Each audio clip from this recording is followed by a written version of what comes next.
Show de bola. Então, como sempre, gravando a aula agora.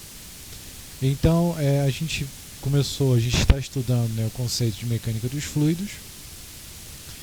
E aí, chegamos a ver o conceito de volume. Volume é o espaço ocupado, né, por um objeto. Temperatura é a forma de medição, né? A temperatura está associada à agitação das moléculas. Quanto maior a temperatura, maior a agitação. Só que a temperatura a gente sempre mede ela em Kelvin. Tudo bem? Pressão, que é o ponto que a gente começou a tomar mais cuidado. Ele nada mais é do que a força aplicada sobre uma área. Existem várias medidas de pressão.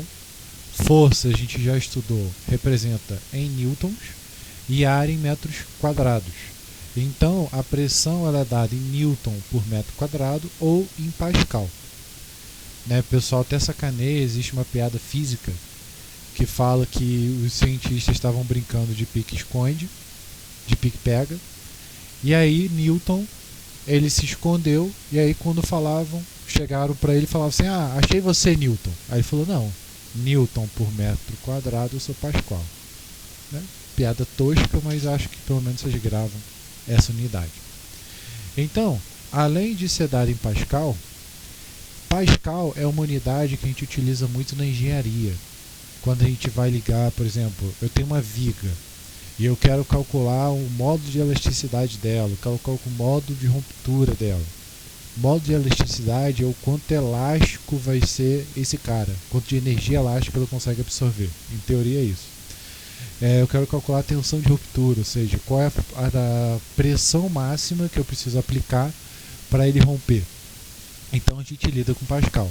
Geralmente, né, quando a gente lida com cargas, esse cara fica na média de kPa, ou seja, 1000 pascais. Pressão também pode ser aplicada em atmosferas, ou seja, 1 atm é 10 elevado a 5 pascal. Não é exatamente 10 elevado a 5, é 1400 e alguma coisa, sabe? É muito pouquinho a diferença, mas aproximadamente 10 elevado a 5. E essa pressão ela é calculada no nível do mar.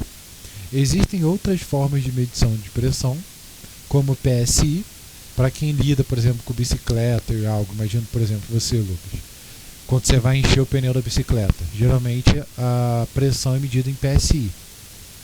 Né? Então, existe também bar, que é uma medição, por exemplo, para cilindros de pressão, quando você tem mergulhador, cilindro de oxigênio, cilindro de gás, por exemplo, aquele gás natural de carro, geralmente é medido em bar.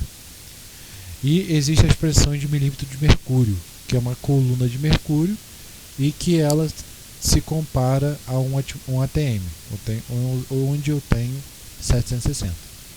Tudo bem? Alguma dúvida? Beleza. Então, o que é pressão atmosférica? A pressão atmosférica é a pressão à coluna a nível do mar.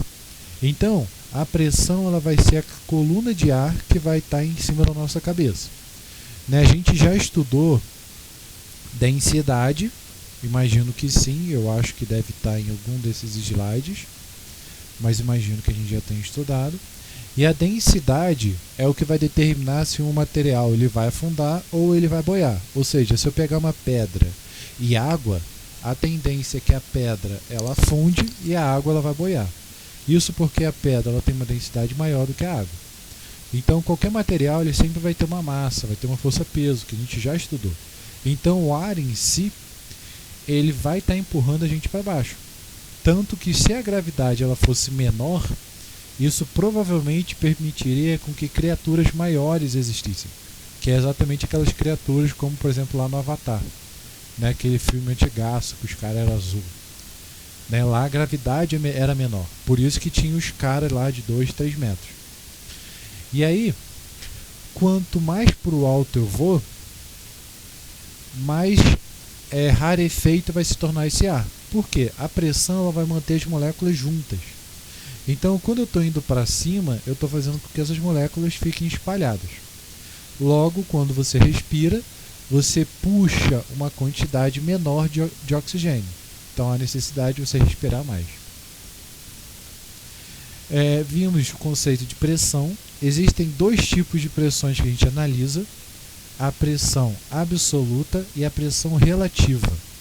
A pressão relativa, ela é uma pressão que leva em consideração a pressão atmosférica. Aqui a gente tem uma pressão de vácuo e tudo mais, mas isso aqui é mais para a questão de cilindro, coisa que a gente não vai estar vendo. Então a ideia é que a pressão absoluta, ela é a pressão atmosférica, mais a pressão relativa, ou seja, a pressão medida no instrumento. Então, se eu pegar, por exemplo, a pressão dentro da câmara de ar ali da bicicleta, ela é a pressão relativa. Se eu levar ela em consideração do entorno, aí é absoluta, porque eu estou levando em consideração a atmosfera. Então, pressão é força sobre área. Quanto maior essa área, menor essa força. Só pensar que eles são inversamente proporcionais. O que significa inversamente proporcional? Pensa na pizza. Quanto mais gente eu chamo para comer pizza, menos pizza eu como. Ou seja, a quantidade de pessoas é inversamente proporcional ao pedaço da pizza que eu vou comer. É exatamente isso. Então, se eu tenho uma área muito grande, eu distribuo essa força. E isso impede com que o balão estoure. Já se eu tenho uma área de contato muito pequena, isso vai criar uma concentração muito grande, ou seja, uma pressão muito alta. E aí a gente vai ter ali a pessoa machucando o pé. Isso vai fazer, por exemplo, quando uma pessoa anda no gelo, ela apoia todo o peso em um único pé, né? Porque como ela anda, ela precisa levantar o outro pé. E isso pode acabar fazendo com que o gelo rache. Então, uma forma adequada da pessoa sair do gelo é exatamente com distribuindo o maior peso possível. Então, gatinhando, arrastando, né? Exatamente nesse processo. Vimos o conceito de materiais compressíveis e incompressíveis. O que são materiais compressíveis? Que incompressíveis são materiais que não mudam a compressibilidade deles. E aí é onde eu utilizo materiais incompressíveis. Então, todo esse conceito a gente já viu. Eu vou apagar aqui para não confundir. Então, o exemplo de material incompressível ou fluido incompreensível é exatamente o que a gente tem como aqueles motores hidráulicos, né? Ou seja, deixa eu ver se eu acho aqui. O motor hidráulico, um exemplo de motor hidráulico, sistema hidráulico, acho que é bomba hidráulica. Um dos sistemas de bomba hidráulica, deixa eu ver aqui, sistema, é a utilização de água.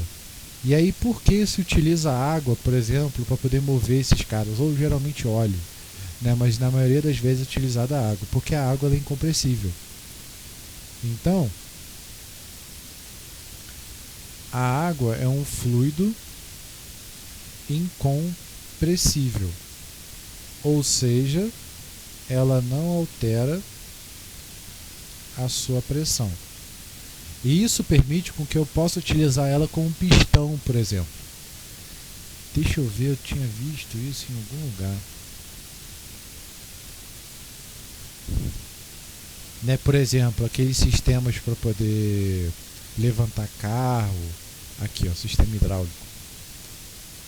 Como que ele funciona? Ele funciona exatamente com isso. Eu acho que não é água, mas é um óleo que ele não é compressível.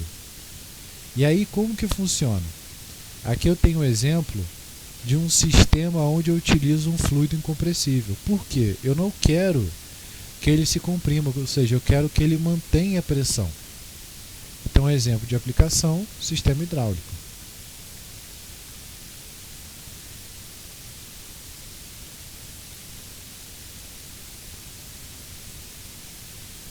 E aí vamos entender como funciona isso aqui. Então aqui eu tenho uma alavanca. Quando eu movimento essa alavanca para baixo, eu estou empurrando esse líquido verde. E aí repara que nesse líquido aqui ele tem duas bolinhas. Ó. Uma bolinha está para dentro e a outra bolinha está para fora. Essa bolinha ela funciona como se fosse uma chave. Tudo bem? E aí, repara que quando a bolinha ela tá aqui, ela não consegue subir. Por que ela não consegue subir? Porque ela vai tapar o local aqui em cima. Então só tem um único espaço, o único caminho para esse cara seguir, que é exatamente para a direita. Então no momento que a bolinha ela passa para a direita, se eu soltar aqui, a tendência é a água voltar. Quando ela volta, ela barra esse cara aqui. E aí, conforme eu vou bombeando, eu estou enviando esse líquido para a direita, ou seja, ele está levantando esse carro. E aí, no momento que ele está levantando esse carro, eu vou ter aqui lá o meu carro levantando, faço meu sistema hidráulico, né, tudo direitinho. E aí, quando eu quiser que esse carro abaixe, eu abro essa borboleta aqui. Essa borboleta vai permitir com que o fluido venha para cá. E aí, devido à ação da gravidade, ele vai acabar descendo aqui de novo por essa bolinha. Então repara que eu, através de um sistema mecânico, eu consigo levantar um pistão. E esse sistema, ele funciona naquelas bombas de água. Deixa eu ver.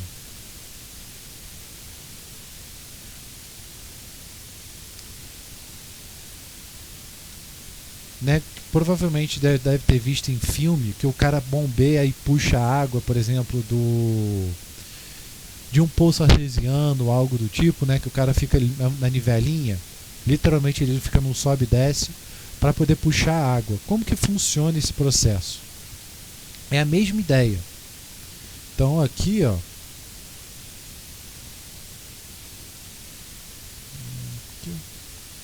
deixa eu pegar o nome certinho, que eu sempre esqueço desse cara, é bomba de água. Existem outros tipos de bombas. Esses são bombas mecânicas. Existem bombas elétricas que funcionam por centrífuga e funcionam por membrana. São vários outros esquemas que um dia eu posso chegar a explicar para vocês. Mas olha como que funciona. Imagina que eu tenho um poço artesiano. E aí eu quero tirar a água desse poço artesiano. Então, como que vai funcionar? O poço artesiano ele vai funcionar nesse sistema aqui, ó. Eu tenho aquelas duas válvulas que eu havia mostrado para você no coisa anterior. Eu tenho o meu recipiente, que é como se fosse igual aquela bombinha para poder encher bicicleta, ou bombinha para poder encher balão de festa. É o mesmo esquema. Então, no momento que eu puxo esse cara para cima, essa bolinha ela fica pesada, então ela trava, então o único ar que consegue vir é de baixo. Nesse caso, vai ser a própria água. Né? Ele vai criar, você vai puxar isso, né? Você vai ficar bombeando ali, então você está tirando o ar. E aí vai chegar um momento que você vai criar um vácuo e esse ar ele vai para fora. Então, ele vai levantar essa bolinha e a água ela vai vir para cá. No momento que a água veio para esse recipiente, você empurra ele, vai tapar a bolinha aqui de baixo. E aí tapou a bolinha, vai levantar a segunda. Quando levanta a segunda, ele vai sair por outro lado. Então a bombinha de bicicleta ela funciona da mesma forma. Só que aqui esse negocinho vai ser tipo uma membraninha que ela funciona em um único sentido. Não sei se você já teve curiosidade de montar e ver como ela funciona. Ela funciona exatamente nesse mesmo processo. Alguma pergunta? Alguma dúvida, gente? Vocês dois? Esse sistema, ele funciona, por exemplo, gente, nesse tempo de pandemia, ele funciona, por exemplo, quando você tem um respirador. Imagina o seguinte, o paciente ele está respirando, ele está recebendo, ou ele está recebendo o que a gente chama de uma respiração forçada. Não sei se é exatamente esse nome, mas ou seja, quando você induz a pessoa ao coma, né, digamos, por exemplo, como que funciona aí a pessoa que ela está com Covid. A pessoa que está com Covid, ela tem problema de respiração, né, porque o Covid ele ataca o nosso pulmão e dificulta a respiração da pessoa. Então, para isso, você precisa fazer com que a pessoa respire. E uma das opções é você utilizar uma máscara tipo de nebulização. Só que qual é o grande problema da nebulização? O ar que você inspira, ou seja, o ar que você puxa, não é o mesmo do que o ar que você joga para fora. Porque quando você puxa tem que vir oxigênio, quando você joga para fora tem que ir CO2. Então, o que acontece? Tem que existir um sistema com válvula aqui para eliminar esse CO2. Por quê? Se você ficar respirando o CO2, você pode acabar desmaiando. Isso é muito problemático. Então, esses respiradores, eles têm um sistema onde ele puxa o ar, né? No caso, ele vai empurrar o ar para você. Você vai encher o pulmão. E aí, devido à própria contração do diafragma, da estrutura torácica, falei bonito, né? Da pessoa, ela própria já joga esse ar para fora. E aí esse ar para fora ele não pode passar pelo mesmo caminho que ele entra. Então ele vai passar pelo caminho de fora. Só que aí o que acontece? Caso a pessoa tenha grandes problemas de respiração, ela precisa receber um processo de intubação. O que é intubação? Você literalmente vai enfiar um cano dentro da traqueia da pessoa. Só que é claro que, né, quando a pessoa se sente engasgada, a tendência é ela tender a forçar o vômito. Então, para evitar esse processo, a pessoa ela é induzida ao coma. Né? Então, a pessoa é literalmente induzida ao coma, que é uma merda, vai por mim. Nunca fui, mas, né, com o meu projeto, eu já visitei o Raul Sertan, então não é bom. Então, a pessoa literalmente ela fica recebendo essa respiração, né, por essa intubação. Então, qualquer sistema de bombas, ele funciona desse processo. Nesse caso, a gente chama de sistema pneumático, de pistão, ou seja, de vai e vem. É diferente, por exemplo, de outros tipos de bombas, que a gente pode até dar uma olhada, que ele funciona por centrífuga, que é literalmente um motorzinho que vai girando, e ele vai puxando e jogando essa água para fora. Já é outro sistema que a gente pode ver. Então, materiais compressíveis são materiais exatamente que modificam a sua densidade ou a sua viscosidade. E aí o que tem nesses materiais? Né, para eles mudarem a sua viscosidade, nós temos como exemplo a piscina, né, lá do Gugu, que era um material que quando você aplicava uma força devagar, ele funcionava como líquido. Quando você aplicava uma força muito rápida, ela funcionava como sólido. Isso é muito aplicável ao colete à prova de balas. Né? Outro exemplo que a gente tem é a pasta de dente. Se você pegar a pasta de dente e tirar a tampa dela e colocar ela para baixo, a pasta de dente ela não sai.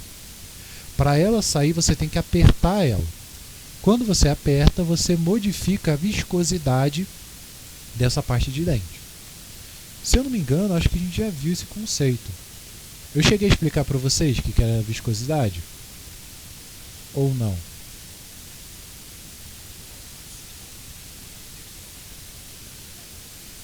Tá, então eu explico aqui, não tem problema não.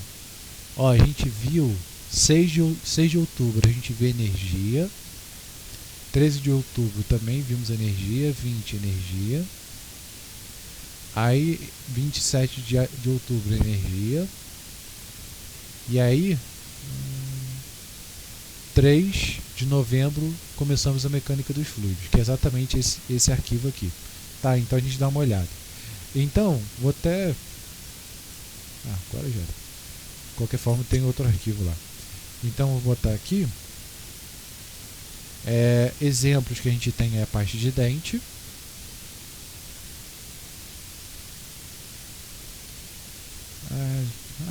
Eu faço tudo de novo. Bom que já que é a primeira vez, acho que não vai tudo. Que triste.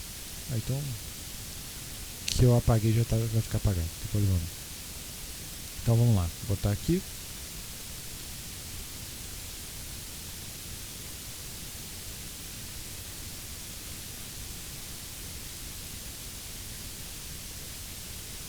Então, a aplicação de fluido conversível, temos, por exemplo, a pasta de dente. Temos, por exemplo, o óleo de motor. Não sei se entendem um pouco lá de motor, né? quando a gente tem o óleo de motor, quando ele aquece, ele fica mais fluido, ou seja, ele tem a capacidade de escoar, fluir, né? Pensa no rio, o rio ele flui, então ele tem a capacidade de fluir melhor pelo motor. Só que é claro que a gente tem que trocar de tempos em tempos, porque o material ele pode acabar absorvendo, né, muito impacto, sujeira, essas coisas, então ele pode acabar ficando ruim. Não vou ficar jogando foto de parte de lente não, porque eu não vou ficar botando propaganda, mas a ideia é exatamente essa. Então, nós vimos o conceito aqui do efeito da pressão no gelo. Quando a pessoa ela anda de patins do gelo, por que o patins ele auxilia, né, permite que a pessoa deslize sobre o gelo? Ele concentra todo o peso em um fio, esse fio cria uma pressão extrema sobre o patins e acaba derretendo o gelo embaixo. O gelo diminui o atrito e faz aí com que a pessoa deslize. Então, vamos fazer o seguinte, eu vou corrigir os exercícios, a gente chegou a fazer alguns exercícios. Então fizemos esse aqui de pressão, e ficou esses dois exercícios aqui. Vocês chegaram a dar uma olhada antes?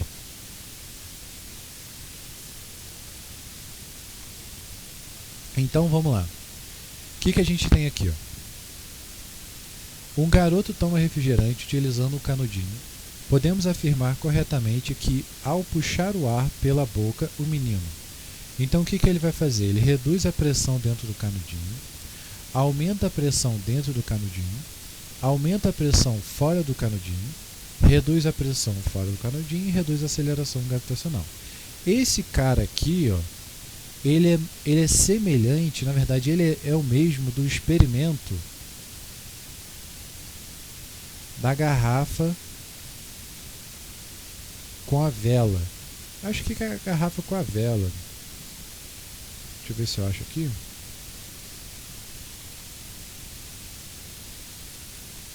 Pode ser com copo, pode ser com um monte de coisa. E aí, qual é a ideia do experimento? Deixa eu pegar aqui a fotinho. É exatamente esse aqui. Eu imagino que você já tenha feito isso em alguma feira de ciências, ou visto isso aqui em alguma feira de ciências, que o cara ele bota um copo, acende uma vela, nisso que ele acende uma vela, ele vê que o nível da água sobe. Já chegaram a ver esse experimento? Então, o que está acontecendo aqui nesse experimento? Esse aqui está melhor. Então, vou botar aqui embaixo. Então, no experimento da garrafa com a vela aquece o ar dentro da garrafa, expulsando o ar. A vela aquece o ar dentro da garrafa, aumentando a sua pressão e expulsando o ar extra, digamos assim. Expulsando o ar. Após ter consumido todo o oxigênio dentro da garrafa, a vela apaga e, por consequência, o ar esfria. Esfria, encolhendo e diminuindo a sua pressão. A pressão externa força a água entrar dentro do recipiente. Então a ideia é exatamente essa aqui. Você vai aquecer a água. Nisso que você aquece a água, você vai, aquece o ar, ele vai jogar esse ar para fora, e aí essa vela apaga, esse cara diminui a pressão. Então a pressão atmosférica ela vai querer o quê? Estabilizar esse cara. E aí como que ele vai estabilizar? fazendo com que a água entre ali dentro. Então é exatamente isso que vai acontecer. A mesma coisa vai acontecer aqui, ó. Quando você puxa o ar, você está reduzindo a pressão dentro do canudo. E aí, como consequência, a pressão atmosférica empurra esse canudo empurra esse líquido para dentro do canudo. E aí você consegue tomar. Então a resposta certa é a letra A. Se a gente for pensar, esse conceito é um dos conceitos fundamentais, né? Por exemplo, todo o nosso corpo ele funciona através de diferenças de pressão. Ou seja, uma pergunta: o coração ele consegue bombear? Está falhando? Provavelmente deve ser coisa da internet. Vamos pensar no seguinte: o coração ele bombeia, né, o sangue para as partes extremas, mas como que esse sangue ele volta para o nosso corpo? Né? Como que ele consegue voltar? Ele volta através dessa diferença de pressão. Ou seja, o corpo ele cria uma diferença de pressão, igual que a gente tem aqui, ó, que está sugando a água. Vou botar aqui, ó.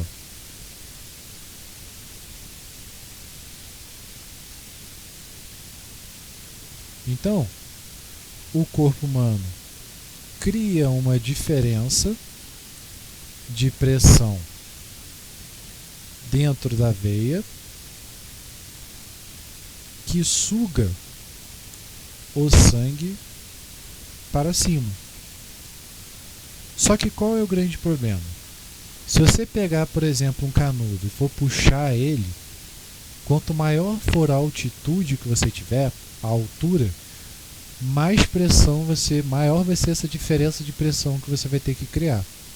Ou seja, você vai ter que puxar muito ar. Então se torna muito difícil para o nosso corpo fazer esse processo. Então o que ele faz? Ele cria bolsões, ou melhor, sistemas como esse aqui, ó, que eu puxo o meu ar e aí eu crio um bolsão em que ele fecha. Essas válvulas ela tem a função de fechar e evitar com que o sangue volte. Então pensa que é como se eu fosse, por exemplo, subir do primeiro andar até o 10º andar de uma vez só. Imagina que eu vou fazer isso. Imagina que eu sou um cadeirante e eu tenho que subir em uma rampa do primeiro andar até o 10º andar, de uma vez só. Eu vou me cansar. Mas imagina que agora, entre cada andar, eu tenho um platô. Então, em vez de eu ter uma rampa reta, né? Porque imagina, eu estou subindo uma rampa só. Se eu me solto, eu posso acabar me acidentando porque eu vou ter que voltar tudo aquilo. Agora imagina que eu subo e tem uma rampa, tipo um checkpoint, né? Um pit stop. E aí eu vou fazendo isso em etapas. Então eu subo, paro, subo, paro, subo, paro. E assim eu vou levando e vou chegando lá em cima. Então, dentro da válvula, dentro da veia, existem válvulas que funcionam como checkpoint para o sangue, evitando que ele volte,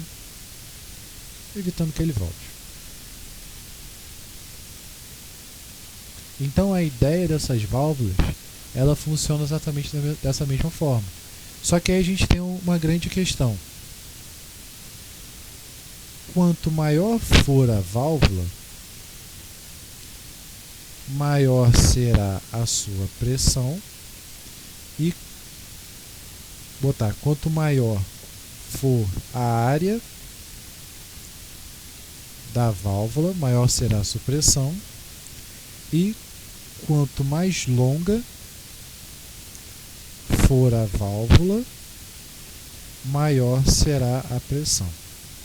Então, esse sistema Só isso já é um grande indício de por que nós não temos dinossauros vivendo conosco.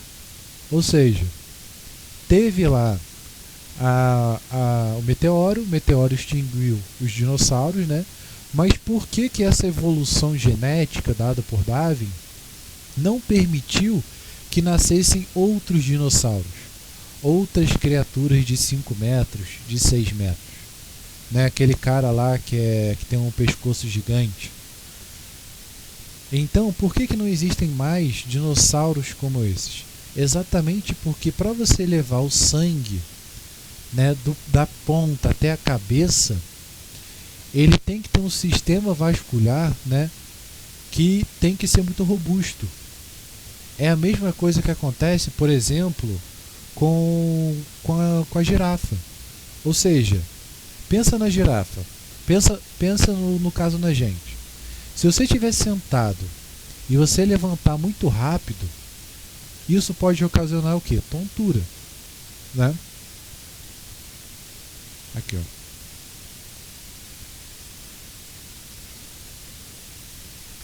Então, se você levanta muito rápido, isso pode te proporcionar tontura. Por quê? Porque o sangue ele vai descer. Ou seja, você vai perder sangue na cabeça, então você fica tonto. Só que isso você está falando de meio metro, mais ou menos, né? Que é você sentado e você em pé. Agora imagina na girafa, que ela tem aquele pescoço longo e ela levanta aquele pescoço. Se ela tivesse um sistema como esse,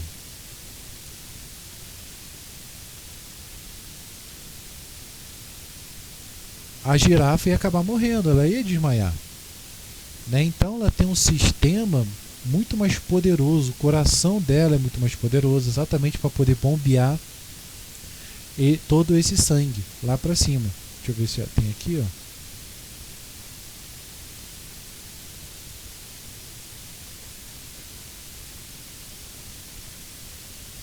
E aí, isso é um grande processo, né, que impede de se tenham criaturas muito altas.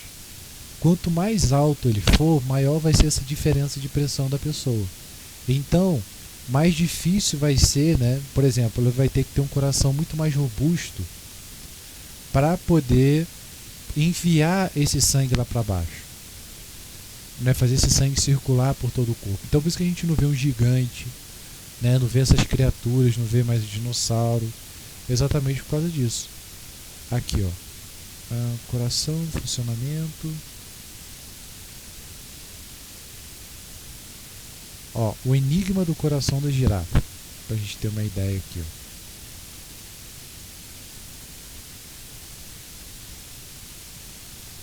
Então deixa eu botar uma fotinho bonitinha da girafa.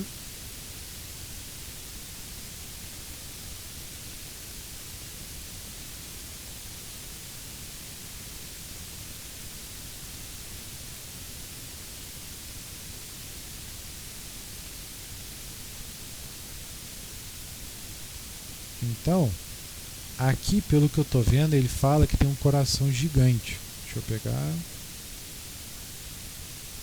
aqui, ó. Ó, ele fala aqui, ó. O coração da girafa tem cerca de 40 centímetros, pesa 12 quilos. Olha que doideira. O trabalho muito mais para manter o sangue do cérebro. Aceite a resposta, mas uma interrogação ainda ficou na cabeça. Então, beleza. Então, repara que grande parte desse coração é só para poder enviar o sangue lá para a cabeça, porque ele precisa de uma bomba. Pensa na bomba para poder puxar água, né, de uma cisterna. Quanto mais potente essa água, mais ela consegue levar lá para a caixa d'água e tudo mais.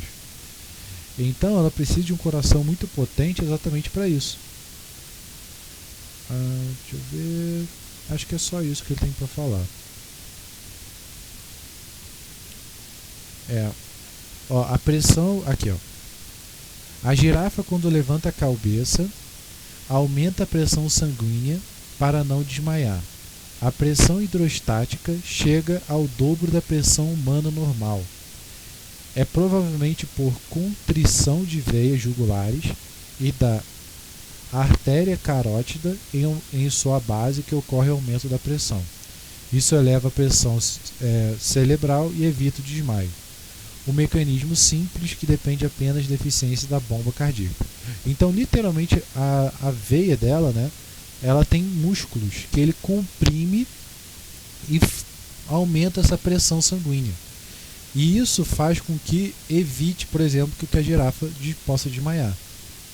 Né? A girafa, ela é um dos animais que tem esse problema devido, né, a essa evolução genética dela, porque basicamente ela se desenvolveu para poder pegar alimento do topo das árvores. Mas devido ao processo evolutivo que a gente está tendo hoje, as girafas, a tendência é com que o pescoço delas diminua, porque o topo da árvore está acabando as folhas. As árvores não estão crescendo tão alto como antigamente, pelo menos na região onde ela mora. Então elas não precisam esticar tanto, então a tendência é que o pescoço delas diminua. Claro, isso a gente fala aí milhões de anos aí de evolução. E aí a gente já está nos nossos finais, mas algumas novidades também, que seria, se então não existem, por exemplo, gigantes, se não existem criaturas gigantescas, por que existe árvores com mais de 40 metros de altura? Né? Ou seja, por que a árvore então ela consegue fazer exatamente esse efeito? Né? Ou seja, o que permite com que a árvore seja tão grande? Então,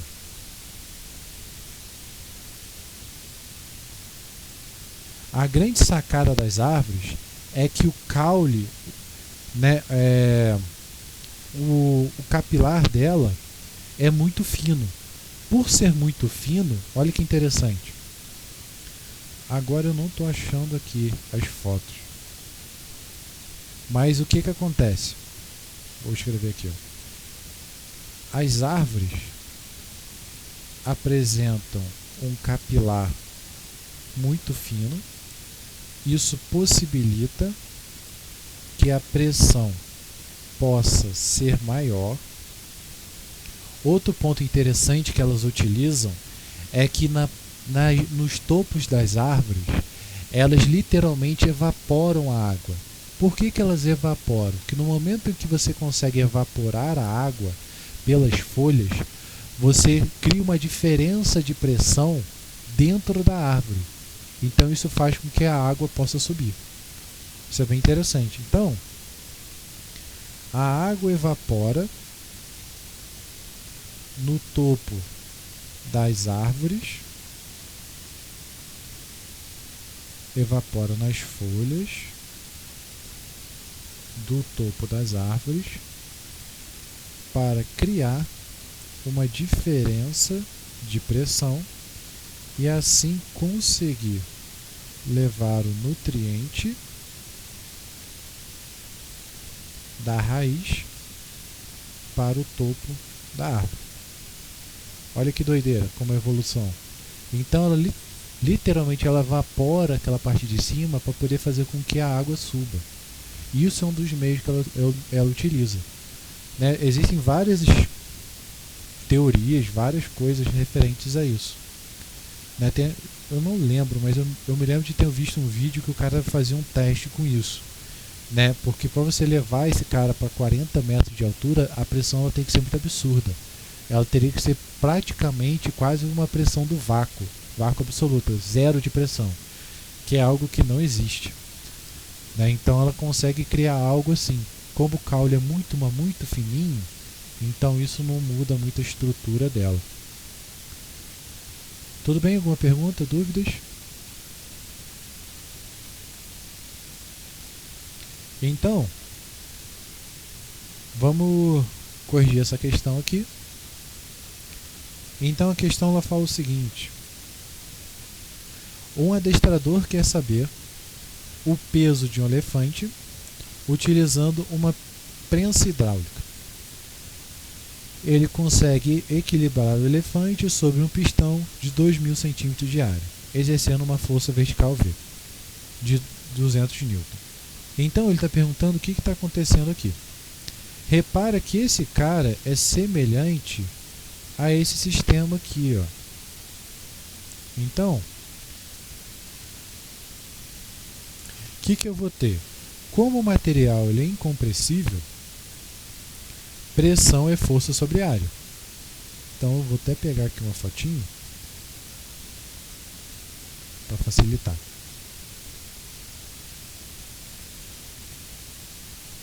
Como pressão é força dividido por área e a pressão é constante, eu vou ter algo exatamente assim, ó. De um lado eu vou ter um corpo, né, que seria uma força, um diâmetro. Do outro lado eu vou ter uma força e outro diâmetro. Então minha conta ela vai ficar da seguinte forma.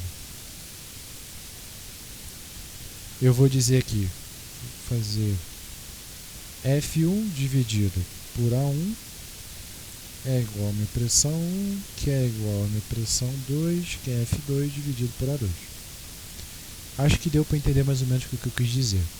A força aplicada de um lado, ela vai dividida pela área, ela é igual à pressão, que é a força aplicada pelo outro lado. E aí, o que a gente tem? Eu posso dizer que esse cara é igual. Então, vamos pensar no seguinte. Eu aplico uma força de 200 sobre 25. Então, aqui, vou escrever F1 é o que eu quero descobrir. A1 é igual a 2000.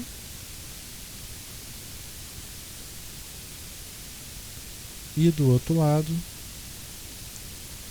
eu vou ter que meu F2 é a força que eu estou aplicando, que é 200, e o outro é 25. Então é só pegar e substituir. Então aqui vai ficar 2000, aqui vai ficar 200, e aqui vai ficar 25. Alguma pergunta, alguma dúvida? Show. Então, F1 passou 200 para lá, na verdade 2000 para cá. E aí, resolvendo esse cara, 2000 vezes 200 dividido por 25, isso aqui vai dar 16.000.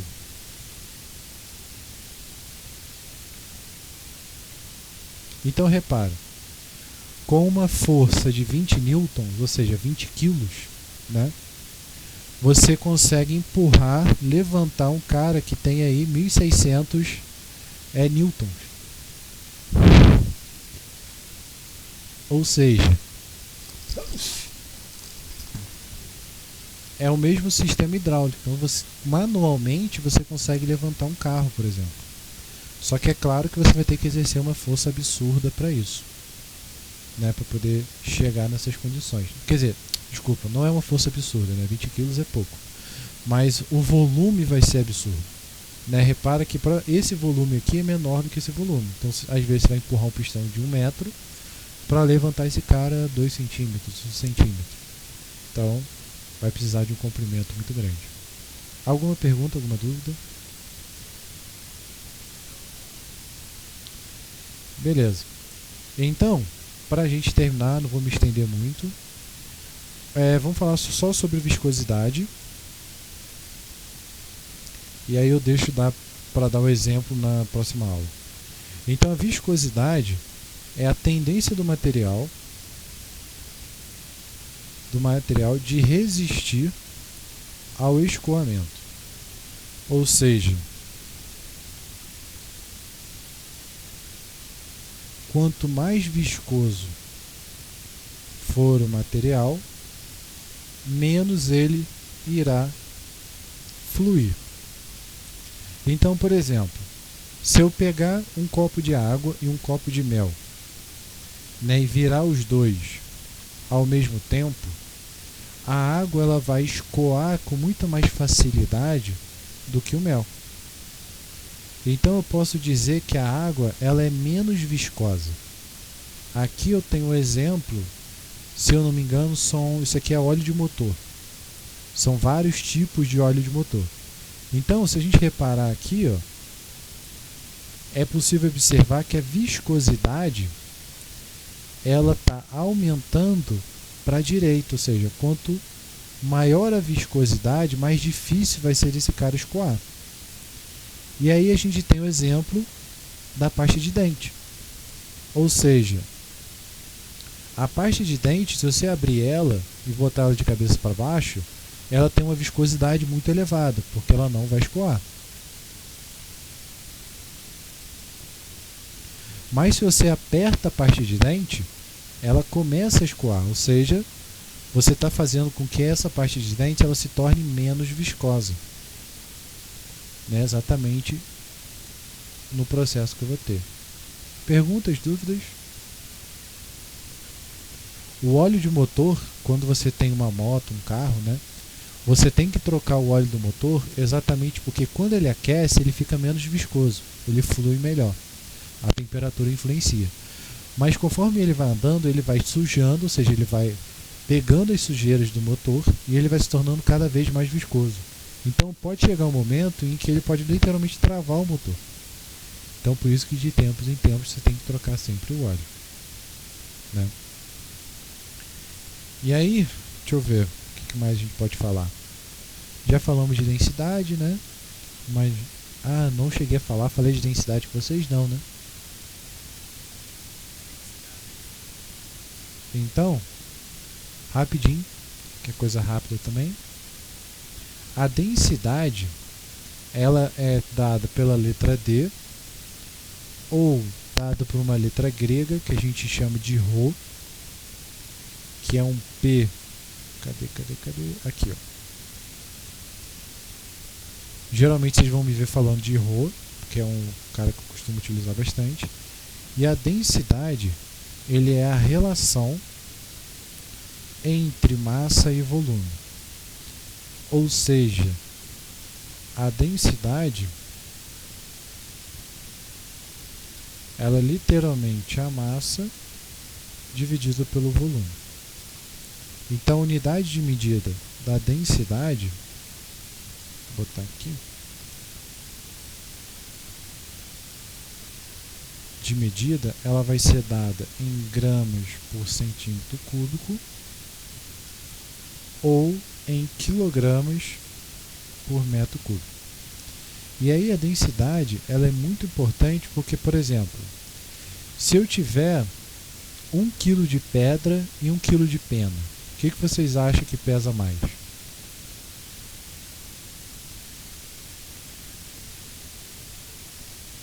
Perfeito, muito bem, parabéns. Então, os dois vão ser a mesma coisa porque os dois são 1 kg, ou seja, a massa dos dois é igual. Mas aí o volume ocupado? Isso aí. Então, a pena ela vai ter um volume muito maior. Deixa eu ver aqui, 1 kg de pedra e 1 kg de pena. Então o que acontece? A própria pena ela vai ter um volume muito maior do que a pedra. Então, aqui eu tenho um exemplo de algodão e chumbo. Então, se a gente for reparar, aqui o tamanho, isso aqui é músculo, né? Gordura e músculo, tá vendo? Olha que interessante. A gordura e o músculo. Então, 1 kg de gordura é exatamente 1 kg de músculo apresentam a mesma massa, mas o volume é o oposto, é diferente.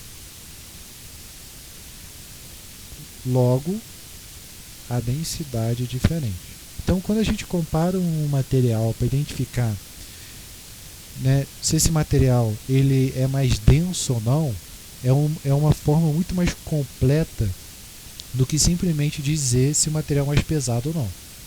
Isso aqui é interessante que, por exemplo, a pessoa vai para a academia, ela quer emagrecer, então ela está, digamos, com 60 quilos. ela começa a malhar. E aí o que acontece? Em vez de ela perder peso, ela fica com 62 quilos. Mas o que aconteceu com esses 62? Significa que ela perdeu o que a gente chama de gordura e ganhou o que a gente chama de massa magra. Ou seja, ganhou músculo. Como o músculo ele pesa mais, e né, é mais denso, então a pessoa ela ganha mais peso, só que na verdade ela está ganhando mais músculo. Então, o que acontece com a densidade? A densidade, a gente utiliza ela para poder comparar os materiais, né? Uma forma muito mais completa do que falar simplesmente por volume ou por massa. E a ideia é o seguinte: quanto mais denso o material, mais, digamos, mais deslocado para o fundo ele irá ficar. Ou seja, a pedra é muito mais densa que a água. Logo, a pedra tende a ficar embaixo e a água fica em cima. Isso aí. Então, para saber se o material afunda ou não, é exatamente esse conceito de densidade. Deixa eu botar aqui. Coluna de densidade. Então, por que o óleo ele não se mistura com a água? Então, ele não se mistura com a água exatamente porque eu tenho uma coluna de densidade, mas mais fácil falar torre de líquidos.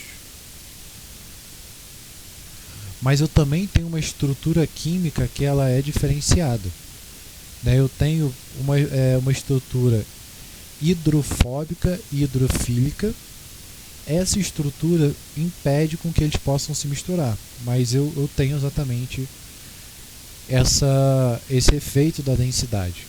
Tanto que existe um processo que a gente chama de decantação. Já ouviram falar de decantação? Então, só para a gente fechar, então decantação é um processo onde se deixa os materiais se separarem devido à ação do tempo. Deixa eu ver aqui, vou melhorar isso aqui. Decantação é um processo de separação de substâncias heterogêneas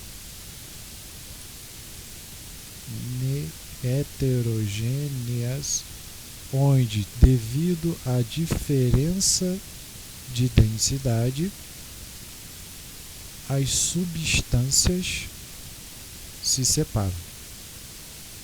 Por exemplo, se eu pegar terra e água e misturar ela vai formar uma lama. Mas se eu deixar isso por um tempo, né, vou botar aqui, esse processo ocorre ao longo de um tempo.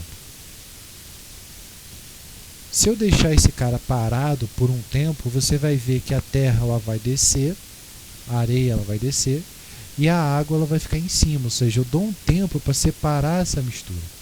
Isso porque o material que ele é mais denso, ele vai literalmente tender a afundar, e o material que ele é mais leve, ele vai tender a flutuar. Então aqui a gente tem a bolinha de ping-pong, a óleo de lamparina, álcool, soda, óleo vegetal, temos água, tomate, leite. É exatamente isso. Ou seja, ele acaba descendo, né? Qualquer outro suco que você venha misturar, você vai ter esse efeito. Ou seja, isso é um processo de decantação. Então, isso ocorre devido à densidade. A densidade gera isso. Né? É o que vai gerar esse processo. Ou seja, o material mais pesado vai sempre tender a afundar. E aí, eu deixo aí como Para a próxima aula eu explico como funciona, por exemplo, a areia movediça. Ou vocês querem que eu explique agora? Pode ser? Calano ainda está acordado? Então, para a gente fechar, como que funciona a areia movediça?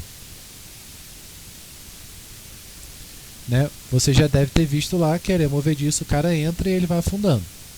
Então, a areia movediça, ela é composta, deixa eu ver, ela é composta de água, lama, terra no caso, e areia. Essa composição apresenta uma densidade maior do que a densidade do corpo humano. Logo, isso impossibilita que uma pessoa seja engolida pela areia movediça. Então, como a areia movediça ela é muito mais densa, né? Ela é muito mais viscosa do que a areia normal, então isso vai impedir com que a pessoa afunde. Então, por mais que você entre numa areia movediça, você não consegue afundar. Isso não existe, não tem como a pessoa afundar. A única coisa que pode acontecer é, por ela ter uma viscosidade muito elevada, você pode ficar preso ali. Mas aí existe um processo. Devido à alta viscosidade, a pessoa pode ficar presa nela. Entretanto, se ela se mexer, isso pode gerar um efeito chamado de areamento. Areamento, ao qual a pessoa consegue sair da areia movediça. O que é esse areamento? O areamento ele é o seguinte, deixa eu ver se eu acho aqui.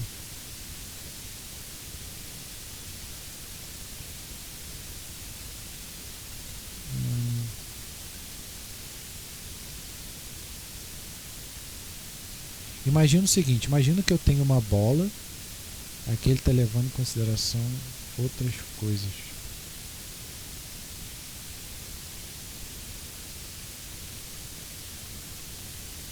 Imagina o seguinte, imagina que eu tenho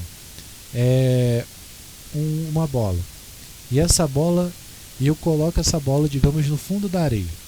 Por exemplo, arroz, né? Imagina que você coloca ali, sei lá, grão de feijão misturado junto com grãos de arroz.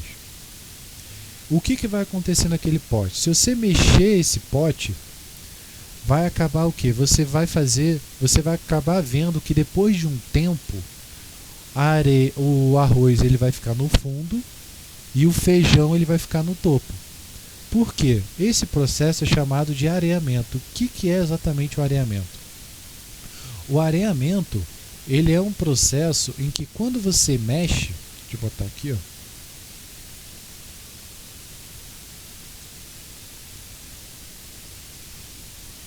No areamento, a pessoa, quando se mexe, faz com que a areia que tem uma mobilidade maior ocupe o espaço que a pessoa estava ocupando. Ou seja,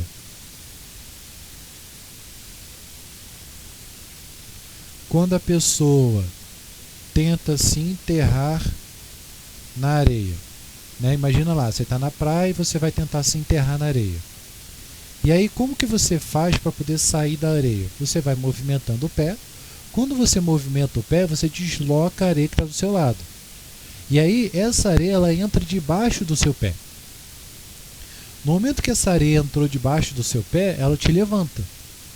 E esse é o processo de areamento. Você vai mexendo E como a areia ela tem uma mobilidade maior do que você, porque o volume dela é menor, ela literalmente vai entrando embaixo e ela vai te jogando para cima. Esse é o processo de areamento. Então isso impede com que uma pessoa ela morra, né, na areia movediça. É só você ficar literalmente se debatendo, né?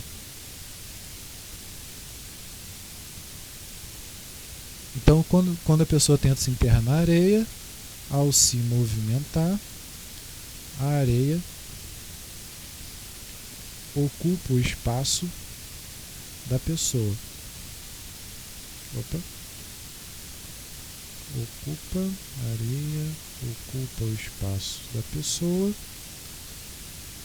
jogando a pessoa para cima. Então, sempre que eu tiver um elemento maior do que o outro, para a areia, para qualquer coisa de grão, a densidade ela não vai ser levada em consideração. Então, digamos, eu tenho uma bola de ferro e eu tenho areia. Se eu ficar mexendo, por mais pesado que seja essa bola de ferro, isso vai fazer com que a bola de ferro ela suba. É nesse processo que eles utilizam, por exemplo, para garimpar. Não sei se vocês já viram peneira, por exemplo, né? O cara vai peneirando, a sujeira ela vai surgindo e a areia ela vai passando para baixo. É o mesmo processo. Então, se você estiver preso numa areia movediça, a grande sacada é o quê? Né? Você tentar se debater para que essa areia ela ocupe o espaço embaixo de você.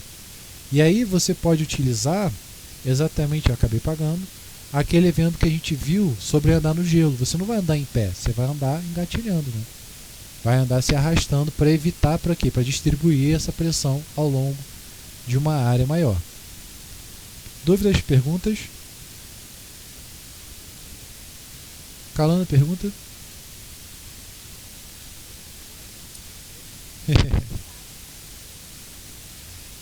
Então, vou botar mais uma questãozinha de conta, bem simplesinha, nesse estilo aqui, só para a gente poder conter aí e ter como dever, né? Só para constar lá como atividade. Fora isso, a aula acabou. Isso aí eu faço aqui, eu mando para vocês depois. Certo, gente? Mais alguma pergunta?